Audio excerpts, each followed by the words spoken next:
was for you coming to Atlanta? I came to the A 2002. 2002. Yeah, this Before Katrina. Yeah, this is a real true story. Back in my New Orleans days, when it was rough for the kids, you know. I don't know, bro. I ain't had nothing to lose, so you dig. I was hopping on Greyhounds, and I had a demo tape. You dig that I did it in my partner closet. You heard me. But back in the G, we had CDs. You remember the CDs? Yeah. You dig. So I was trying not to get my scratched. I was on a Greyhound, and I thought in my mind that I was gonna come to the A, and I was gonna give somebody my CD, and I was gonna blow up.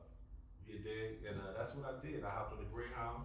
I came to the A, and from the Greyhound, right across the street is Magic City. Right. You dig? So as soon as I got off the Greyhound, I looked across the street, you heard me? And it's buku foreign cars, coaches, and all this.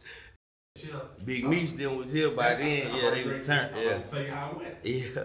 I get off the Greyhound, and I go over there, and it's a bunch of in black tees, and Lamborghinis and all this shit. So I go, the window was kind of cracked. Right. So I get my CD over, and it's like, hey, what you doing? You heard me? And I'm like, I'm trying to give Woody my CD. You heard me? Play this call. End up being Big You Meech. Water Boy before the Water Boy. Yeah, running up with being Big Meech. That's the first time I encountered Big Meech. I had my little history with the VMF world, but the first time I encountered him, I gave him my CD, and he gave me some money, and we went to the club. Okay. So that was my first experience in the A. And how old you was around that time? Right there?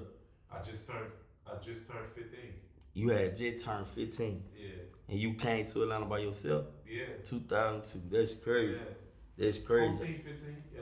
How you was out here like that though? Like what made you leave New Orleans anyway and come to Atlanta in the first place? Because in New Orleans, 14, 15 is 25, 24. Right. You know, a lot of people, New Orleans is just a different place, bro. It really is. Yeah. You know, and you grow up really fast. Right. Because you jump off the porch really fast. Because you know, some people got their moms and paws and all that there.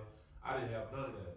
So it was whatever to me. So I didn't care about living or dying. You know what I'm saying? You was out here by yourself Yeah. So that it didn't matter to me of what happened. At least I died trying. Right. That's how I looked at it. Regardless of how I feel. At least I'm willing to try. Right. I ain't got nothing to lose. So like when you came to Atlanta, what was some of the experience that you learned as a youngin' out here by yourself back then? I realized that everybody ain't trying to kill everybody. Yeah. You heard me? I realized that was getting money. Where I'm from, the people that get money die. They get killed. Out here, it's a good thing to get money.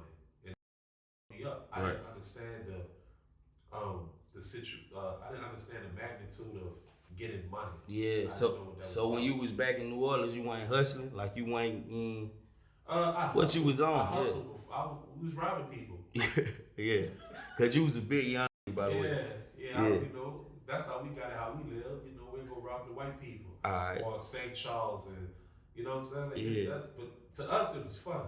Not realizing that it was a serious situation. Right. It was fun to us. Yeah. Whether we robbed with a pellet gun, a BB gun, or a real one, it was just fun to us. And we'll play truth or dare, and it'd be like that. Fast. So with you being 15 years old, you left New Orleans for Atlanta 2002.